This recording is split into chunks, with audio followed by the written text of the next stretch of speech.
So the inquiry, Sukadev, why the living entities are put into different kinds of sufferings, why they are undergoing these various kinds of material situation, and why they are why their destinations are different.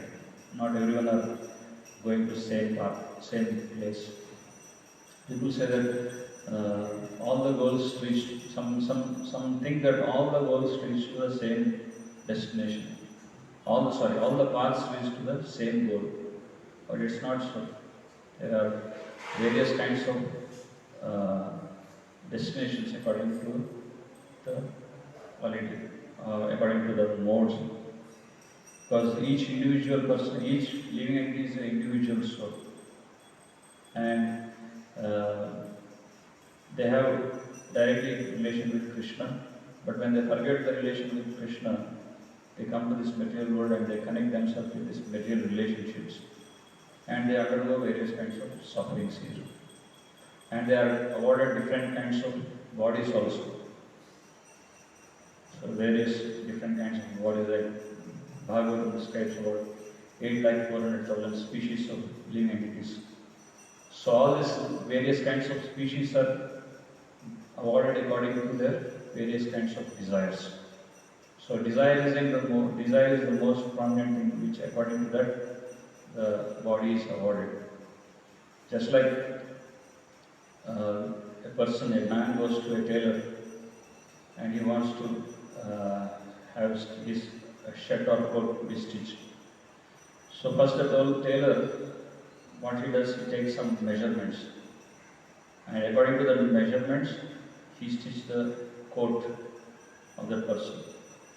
Similarly, what kinds of desires we have and with what kind of modes we are associating with that, according to that the body is being designed. Bhagavad Gita explains about it. Karanam guna sangasya sadasat yonishu janmasu. Karanam guna sangasya. What kind of mode we are associating with that? According to that, sadasat yonishu janmasu. That kind of yoni, that kind of body is awarded to a person. It may be a human body, it may be an animal body, it may be a body of birds, or it may be a body of reptiles. So it's all depending on what guna and what kind of desires we have. A person says, I want to do whatever I want. I want to eat meat. Then the Lord says, your body is not suitable for eating meat. So you go for carnivorous kind of animals. There you can fulfill your desires to fullest of extent. He may say, I want to swim, I want to be in the water. You become a fish, you can always be in the water and swim. So it all depends on the desire. So we are in this Bhuloka. This Bhuloka is like a junction. There are all these material planetary systems are calculated with 14 planetary systems. Bhuloka, Bhurloka. This place where we are staying, it's Devi Dham. They go to Durga Devi. Durga Devi is the Adhishtatri for this planet especially. She is the in charge. We call her with various names as Mahamaya and all.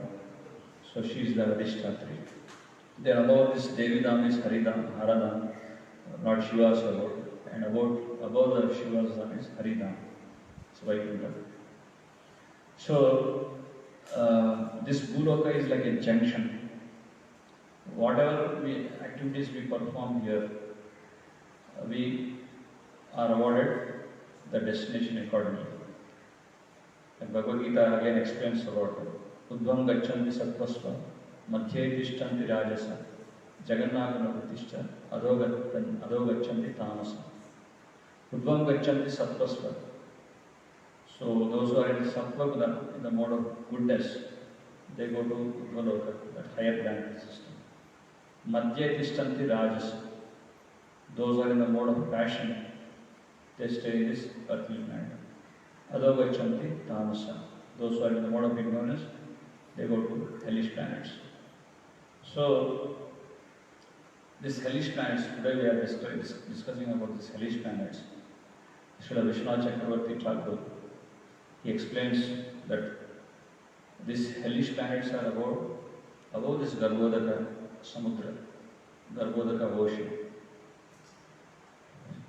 And it is all, he also explains that it's all these hellish planets are all different varieties of hellish planets because of different kinds of sinful activities.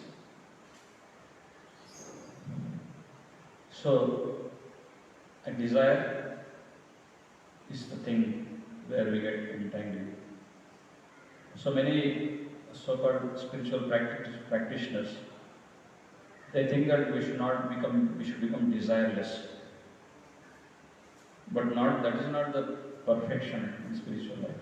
We can never become desireless because the mind is a storehouse of various kinds of desires, and desires always are. We always are affected by various kinds of desires.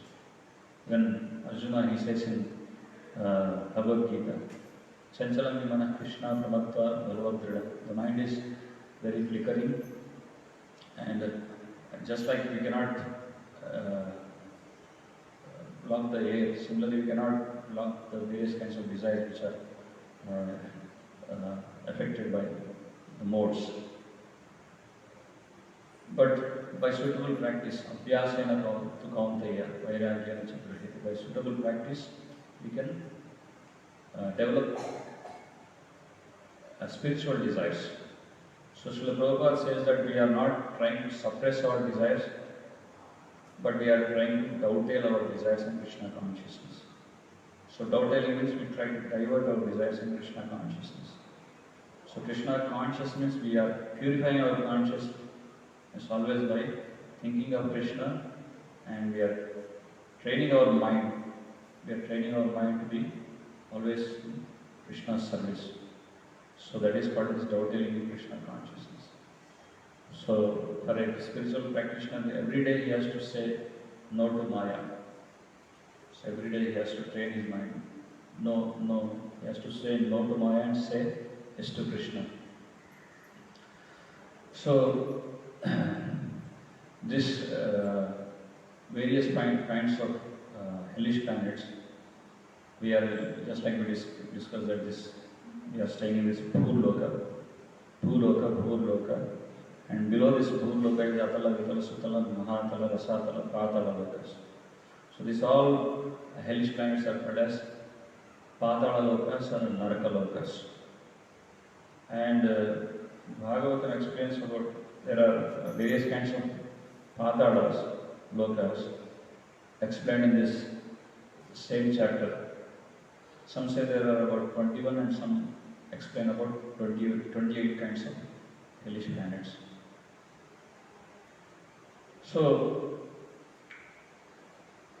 a spiritual practitioner, he should know what activity should be done and what should be not done. That is called as Vichakshana Jnana, discrimination. So, without any discrimination, only animal acts on its instinct. But a spiritual practitioner, a person with knowledge, is having this Vichakshana, discrimination. So there is a verse in Bhagavad Gita which explains that in the 4th chapter, 17th verse. Karmano hyapi bodhavyam cha vikarmanaha, akarmanascha bodhavyam, gahana karmano gatihi.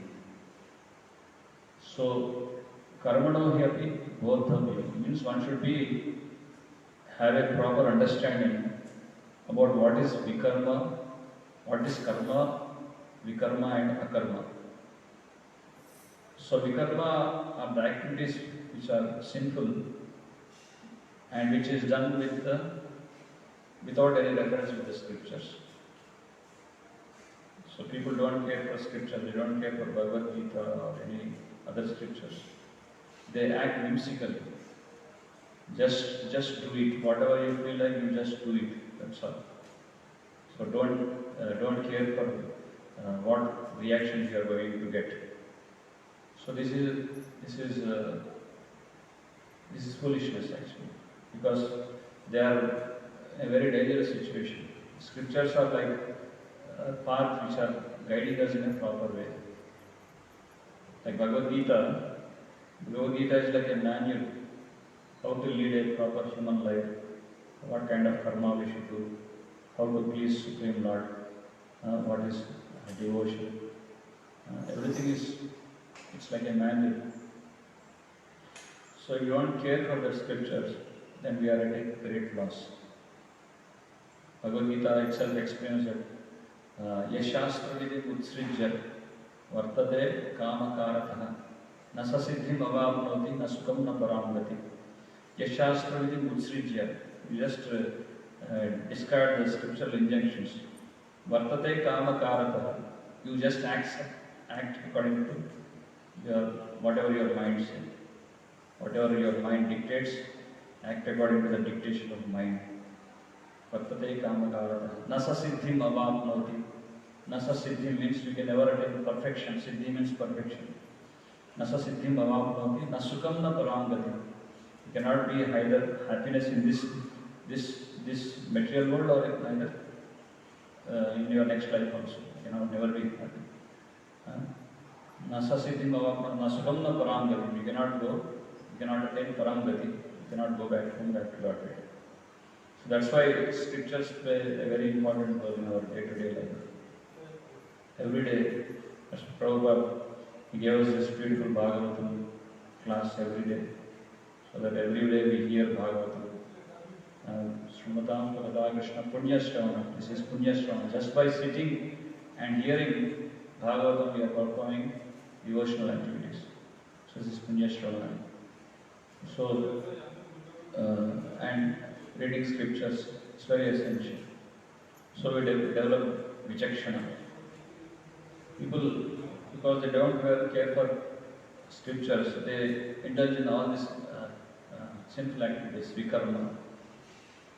So, akarma activities which are only meant for pleasing the Supreme Lord, that are akarma. So, this Bhakti Yoga, the process is a very great opportunity where we get to serve from morning till evening. We get an opportunity to engage in various activities for the pleasure of Krishna. So here today's verse is explaining about various kinds of hell. Previously we heard in this chapter itself there are about various hells. Tamishra, Andatamishra. The word Tamishra itself is saying that Tama means darkness, ignorance. Andatamishra means deep darkness. So there are various kinds of hells according to the intensity of the sin performed by a person. That kind of hell is being awarded. Just like a person, when a person is engaged in this body, this material body, he identifies himself with this body. But when the time duration, when his life is going to end, the Yamadutas, they come and they snatch away his life here. So he's so attached to his body that he doesn't want to come out of this body. He doesn't want to come out of his body. So they put that rope and they snatch away. The subtle body is being snatched away from the gross body. So this subtle body, even after death also, the subtle body, for 12-13 days, it's just loitering near that gross body because he's so attached to this body and his family members. Then after 30th day, they do this Vaikuntha Samaradhan and all, then they send out. So this, they have one year journey according to the intensity of his sin. He has to travel to various Yamapuris, Yamalokas. So he is awarded a body called as Yatana Sharira. In this Yatana body, he is being punished severely. He cannot die, but he is tortured. So he is tortured repeatedly and he has to undergo this torture like anything. He says that the torture is so severe that he cannot bear it, but he cannot die also. So he has to just tolerate. And he will be recollecting all the past misdeeds when he is undergoing this torture. So he is beaten with whips and he is being today's 19th verse. There is explanation. A person who robs from a Brahmana, not just stealing from a Brahmana, but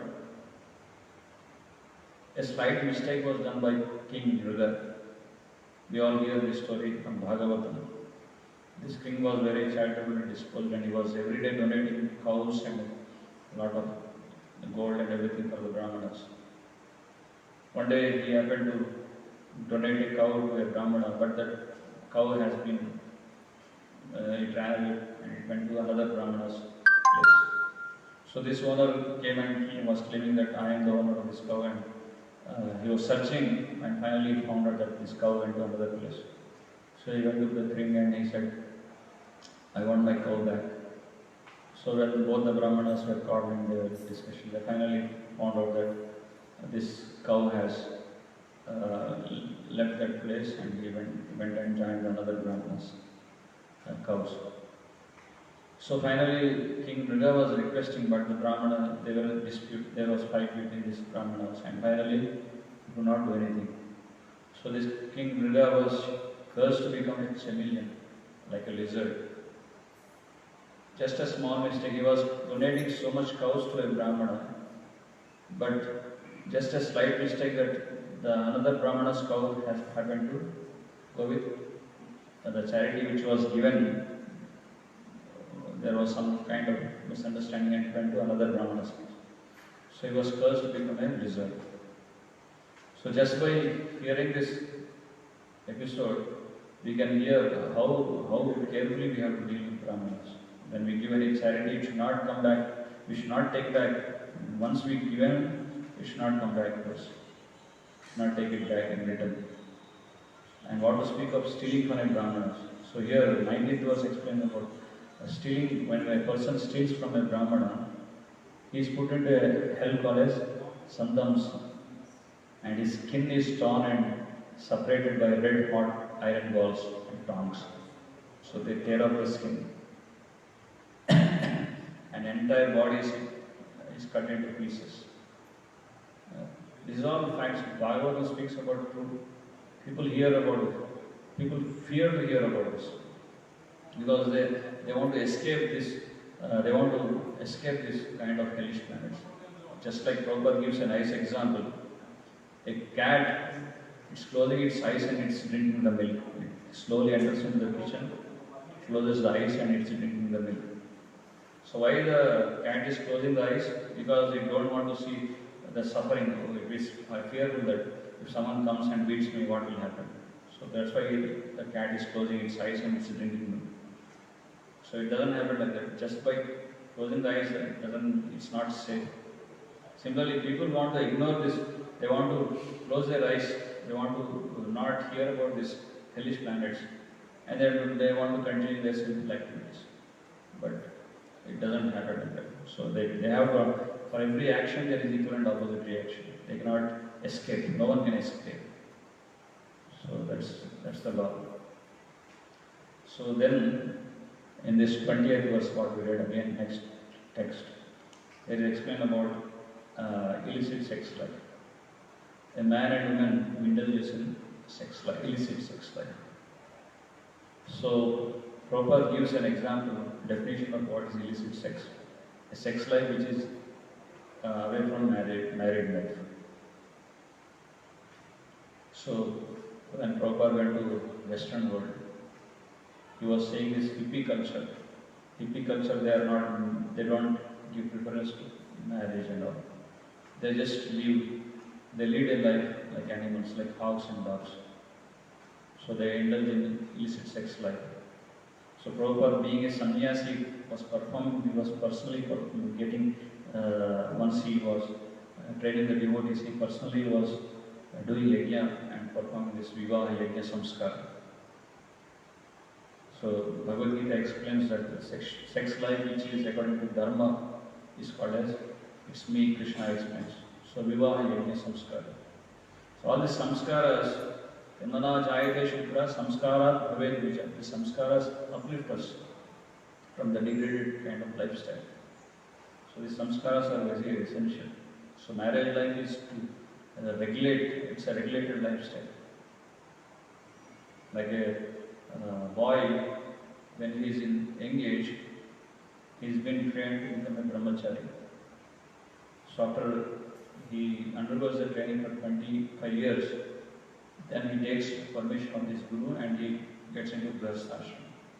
So before getting into grihasthashram, the system is he has to become jitendriya. Jitendriya means he must be self-controlled.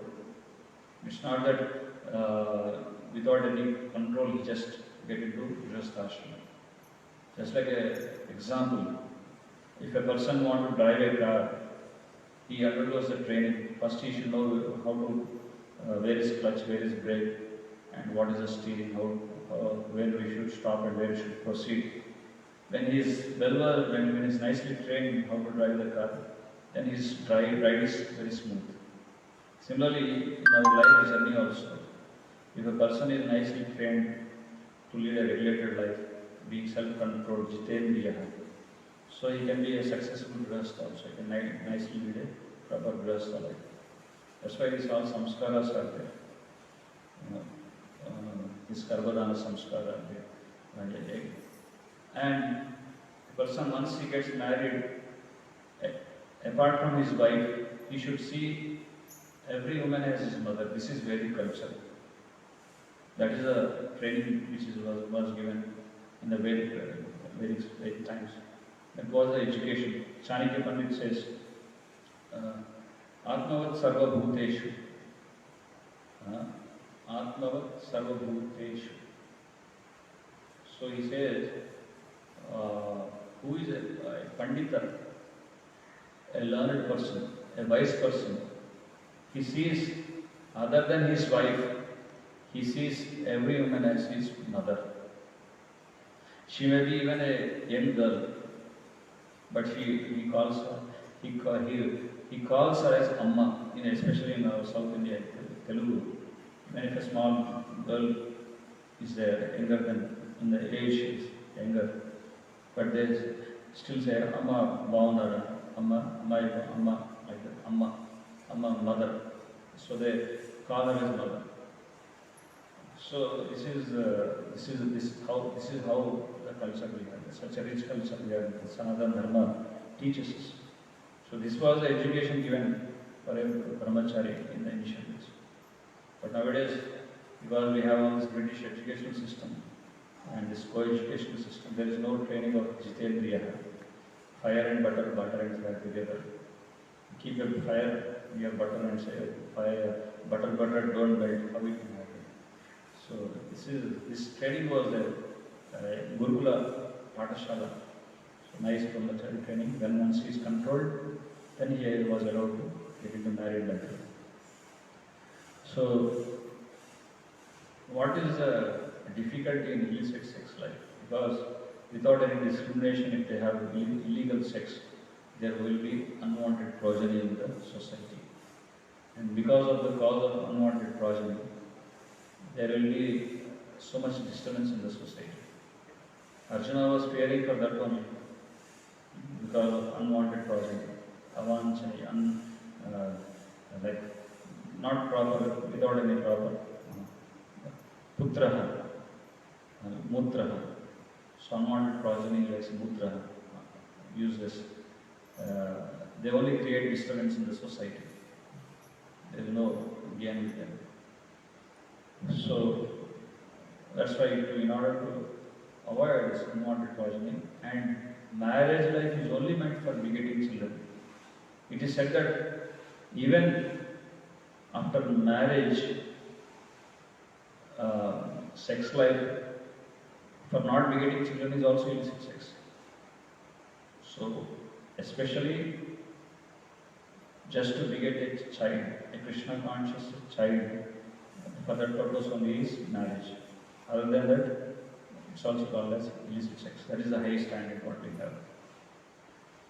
And Prabhupada, whenever anyone wants to join our movement and follow the regulated principles, Prabhupada has set the standard for regulated principles. No illicit sex, no gambling, no intoxication, and no meat eating. So, like four regulative principles, and Dharma also has four padas, four pillars of Dharma: Satyam, Saucham, Daya, Tapaha. So, a person when he is indulgent in gambling, he cannot become truthful. So, Satyam is lost. A person who is eating meat, the pillar of Dharma, the Daya is been vanished. A person who is having intoxication, he cannot perform tapasya. Tapasya, the third pillar of Dharma, tapasya is been lost. And illicit sex life, the fourth pillar is been destroyed. What is that? Saucham, purity. Purity is being destroyed. So that's why movement Prabhupada says that we should follow these four regulative principles. And we know that purity is the force. So we want to become pure. Because we want to attach or we want to connect ourselves with the Supreme Pure Lord Krishna. So we have to purify our existence also. Without being thoroughly pure, we cannot be in touch with Krishna. So that's why we train ourselves. We follow the regulative principles very strictly in our, especially our ISKCON movement. This is strict principles. So ultimately, sex is as for begetting Krishna conscious child, sex life is okay. But apart from that, just to gratify our senses, then sex life will be like a danger for a spiritual practitioner. It's like an enemy. The Maya's very powerful weapon is sex life, sex. So Maya, when she wants to attack a person, that is the last, it's a very powerful weapon. So that's why this training in the Vedic system is given for Brahmacharya, Jitendriya, all these things. So time is up, I think, till 8:40. So we'll stop here. So what I got to say here. So here there is a description that when a person is engaged in illicit sex life, he has to undergo this hell goddess Tapta Surmi. So where the woman is forced to embrace a hot molten idol of a man. So she has to embrace that burning, very hot. And similarly, if a man also breaks the rule, indulges in illicit sex life, he has to embrace the idol of woman. So we see that photograph in Bhagavad Gita itself. Prabhupada was putting in the introduction, before introduction he put some pictures there. So where the person is forcing a person to embrace a hot molten iron burning with air. So why is put in the initial stages of Bhagavad Gita? Because if people want to go deeper into spiritual life, they have to give up these kinds of activities. Even if you go to old traditional temples, sometimes there is a question, why they put all this naked apsarasas dancing and the murtis outside the temple? Because before you enter into the temple, that filthy thoughts, you leave outside the temple and then enter into the temple premises. That's why the system they keep outside also that kinds of features. So when we hear this, we are fearful. Yes, I don't want to undergo this kind of torture. So those who are intelligent, Upadeshamrita, Rupa Goswami explains, those who are intelligent, just by hearing they correct themselves. But those who are little bit intelligent, after undergoing this punishment, they will try to correct themselves. But those who are foolish, even after undergoing these punishments also, they just continue the same thing. They are completely in ignorance.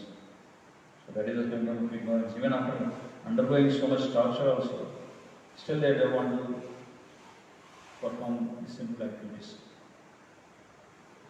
So devotees are intelligent because they are trying to reform, they want to be in a right path. That's why they hear Bhagavatam and they are trying to follow the regulated principles. Hare Krishna. Jai Ganga Shrimad Bhagavatam ki, Jai Srila Prabhupada ki, Jai Antakoti Vaishnava ki, Jai Vanchara Gopata Vaishnava, Vaishnava, Vaishnava,